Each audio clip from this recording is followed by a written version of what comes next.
Hello friends, आज हम लोग हिंदी पेडागॉजी का पार्ट 9 कंप्लीट करेंगे और ये सारे वही क्वेश्चन होंगे जो विगत वर्षों में लगातार सीटेट के एग्ज़ाम में बार बार पूछे जा रहे हैं।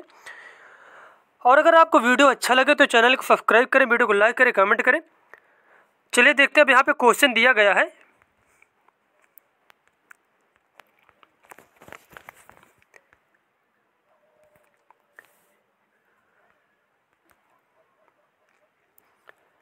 अब यहाँ पे क्वेश्चन पूछा गया है, बच्चा भाषा उत्पादन के लिए कौन सी प्रक्रिया पूर्ण करता है।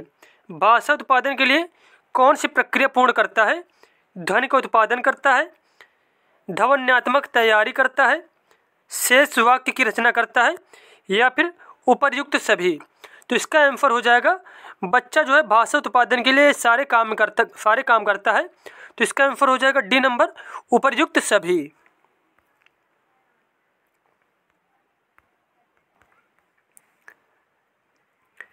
अब अगला क्वेश्चन यहाँ पे पूछा गया है, भाषा अधिगम के रचनावादी उपागम में शामिल है। भाषा अधिगम के रचनावादी उपागम में शामिल है जिज्ञासा आधारित अधिगम। जिज्ञासा आधारित अधिगम। तो यहाँ पे सी ऑप्शन जो है बिल्कुल ही सही हो जाएगा। देखते हैं अगला क्वेश्चन।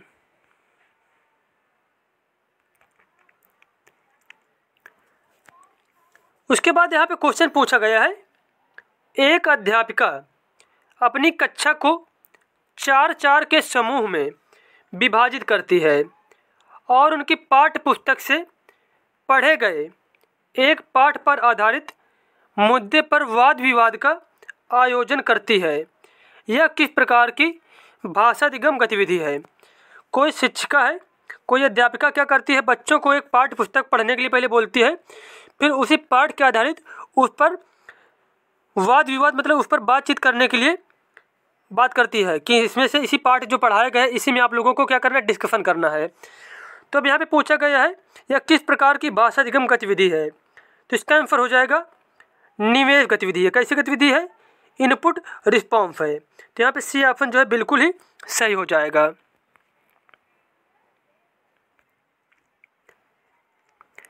अब देखो यहाँ पे बताया गया है, यह भाषा अधिगम की निवेश गतिविधि इनपुट रिस्पॉन्स है। निवेश गतिविधि में कक्षा शिक्षण के दौरान ही बच्चों की सहभागिता से या सक्रिय भागीदारी द्वारा अध्ययन या अध्यापन किया जाता है।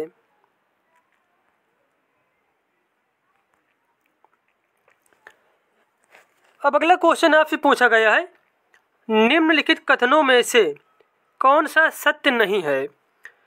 प्रथम भाषा का दूसरी भाषा सीखने पर सकारात्मक प्रभाव होता है।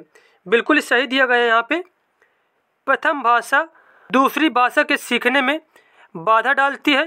तो ये क्वेश्चन तो बिल्कुल ही गलत दिया गया है। ये जो ऑप्शन है कि जो प्रथम भाषा दूसरी भाषा के सीखने में बाधा डालती है। अभी देखो यहाँ पे पहले ऑप्शन में बताया गया था प्रथम भाषा का दूसरी भाषा सीखने पर सकारात्मक प्रभाव होता है। तो यहाँ पे बी ऑप्शन बिल्कुल गलत दिया गया है। जबकि सी ऑप्शन में बताया गया है पठन कौशल एक भाषा से दूसरी भाषा में स्थानांतरित किए जा सकते हैं। उसके बाद डी नंबर दिया गया है, समय और अवसर दिए जाने पर बच्चे अनेक भाषाएं सीख सकते हैं। तो यहाँ पे जो पहला ऑप्शन है और उसके बाद तीसरा और चौथा, ये तीनों ही ऑप्शन यहाँ पे बिल्कुल ही सही दिए गए हैं।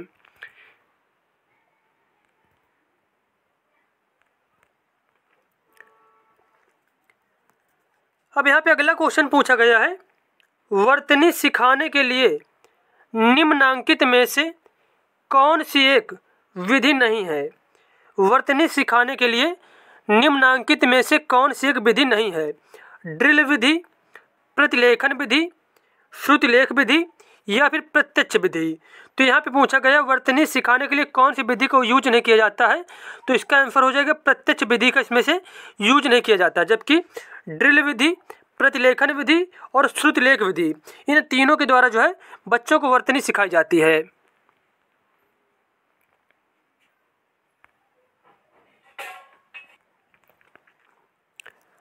अब देखो यहाँ पे बताया गया है प्रत्यक्ष विधि इस विधि का अर्थ है वस्तुओं को प्रत्यक्ष रूप में दिखाना। वस्तुओं को प्रत्यक्ष रूप में दिखाना। इस विधि का प्रयोग सर्वप्रथम फ्रांस में 1901 ईस्वी में अंग्रेजी के लिए किया गया। इस विधि से व्याकरण अनुवाद प्रणाली के दोष दूर किए जाते हैं। इस विधि में 3 मुख्य बातों का ध्यान रखा जाता है। नंबर 1, इसमें मातृभाषा का प्रयोग वर्जित है। इसमें मौखिक कार्य को प्रधानता दी जाती है। वस्तु और शब्द के मध्य सीधा संबंध स्थापित कर पढ़ाया जाए। ये सारी चीज़ें बताई गई हैं प्रत्यक्ष विधि में।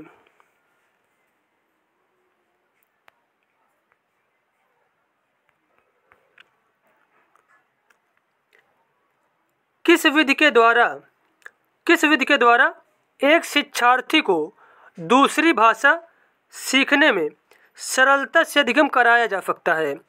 तो इसका आंसर हो जाएगा चयनित विधि में। चयनित विधि में।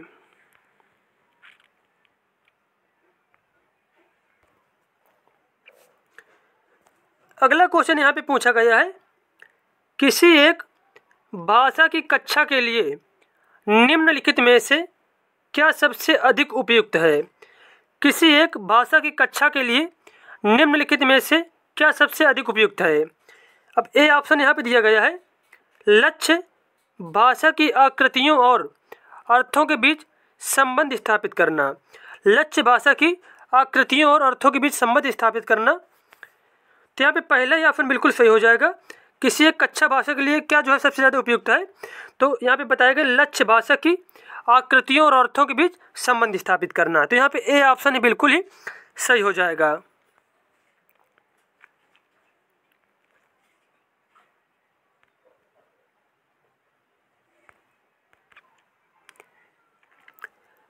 अब देखो यहाँ पे बताया गया है, किसी एक भाषा की कक्षा के लिए लक्ष्य भाषा की आकृतियों और अर्थों के बीच संबंध स्थापित करना सबसे अधिक उपयुक्त है।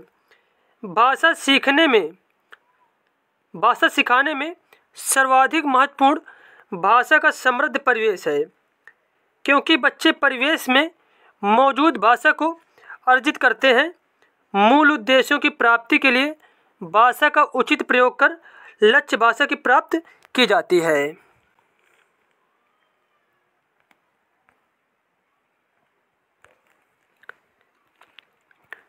उसके बाद यहाँ पे क्वेश्चन पूछा गया है, भाषा अर्जन है। भाषा अर्जन कैसे होता है? तो इसका आंसर हो जाएगा स्वाभाविक और अवचेतन है। स्वाभाविक और अवचेतन है, मतलब जो भाषा अर्जित की जाती है बच्चे के द्वारा, वह अपने आप से बच्चा अर्जित कर लेता है, उसको उससे सीखना नहीं पड़ता है। तो यहाँ पे सी ऑप्शन बिल्कुल सही हो जाएगा। और कई बार ये क्वेश्चन पूछा गया कि भाषा अर्जन कैसी प्रक्रिया है? तो भाषा अर्जन एक प्राकृतिक प्रक्रिया है।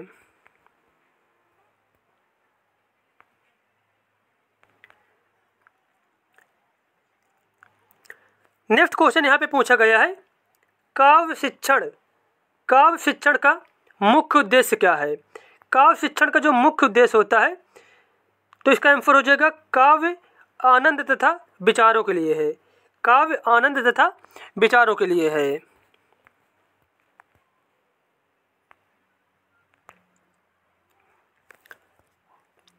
अब आपसे यहाँ पे क्वेश्चन पूछा गया है, निम्नलिखित में से कौन सा प्रथम भाषा के संदर्भ में द्वितीय भाषा अधिगम के बारे में सत्य है?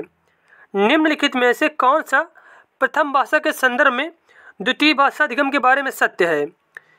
अब यहाँ पे पहला ऑप्शन दिया गया है, द्वितीय भाषा प्रथम भाषा के सीखने में हस्तक्षेप करती है। तो बिल्कुल गलत हो जाएगा, ऑप्शन बिल्कुल गलत दिया गया है। प्रथम भाषा द्वितीय भाषा सीखने में सहायता करती है। तो यहाँ पे बी ऑप्शन जो है बिल्कुल सही हो जाएगा कि जो प्रथम भाषा है वह द्वितीय भाषा सीखने में सहायता करती है। तो यहाँ पे बी ऑप्शन जो बिल्कुल ही सही हो जाएगा।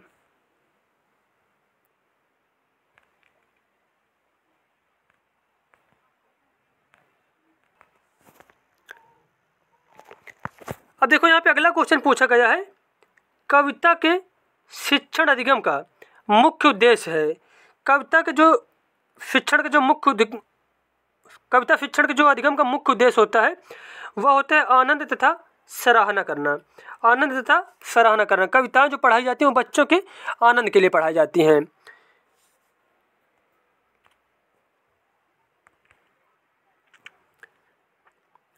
चामस्की के अनुसार भाषिक क्षमता जन्मजात होती है। चामस्की ने कहा था कि बच्चे जो भाषा सीखते हैं उनमें से सीखने की क्षमता भाषा की जन्मजात होती है। तो यहाँ पे डी ऑप्शन जो बिल्कुल ही सही हो जाएगा।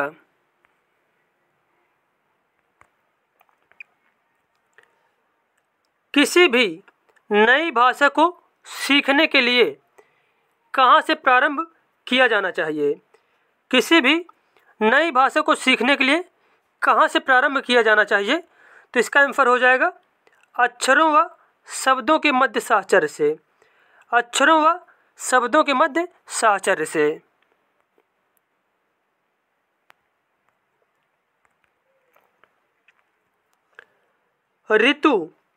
ऋतु कक्षा 8 की अंग्रेजी भाषा की शिक्षक है।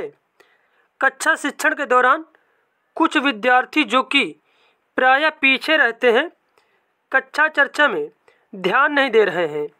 इस स्थिति में ऋतु को क्या करना चाहिए?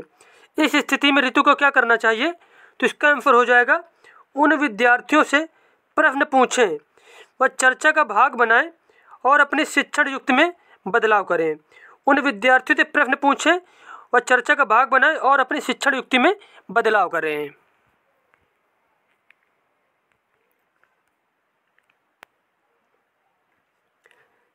भाषा अधिगम में रचनावाद किस पर केंद्रित है? भाषा अधिगम में रचनावाद जो है वो केंद्रित है शिक्षार्थियों को नवीन ज्ञान खोजने में व्यस्त रखने पर।